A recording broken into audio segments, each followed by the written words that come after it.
দর্শক, গুরুত্বপূর্ণ একটি খবর। পুলিশের সব ইউনিটকে সর্বোচ্চ সতর্ক থাকার নির্দেশ।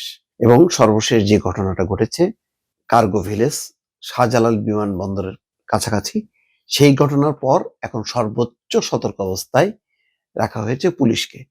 দেশের বিভিন্ন স্থানে ভয়াবহ অগ্নিকাণ্ডের ঘটনা ঘটেছে। এমন অবস্থায় দেশের আরো গুরুত্বপূর্ণ স্থাপনা বা কেপিআই লক্ষ্য করে হামলা হতে পারে। তাই সারা দেশে পুলিশের সব ইউনিটকে সর্বোচ্চ সতর্ক অবস্থায় থাকার নির্দেশ দেওয়া হয়েছে। ইতিমধ্যে দেশের গুরুত্বপূর্ণ স্থাপনায় টহল এবং নজরদারি জোরদার করা হয়েছে। শাহজালাল বিমানবন্দরে ভয়াবহ অগ্নিকাণ্ডের পর শনিবার রাতে পুলিশ সদর দপ্তর থেকে সারা দেশে কেপিআই স্থাপনায় বাড়তি নজরদারির নির্দেশ দেওয়া হয়। দর্শক, আমি বলেছিলাম যে এই ঘটনাগুলো কিন্তু স্বাভাবিক না, পরপর হচ্ছে।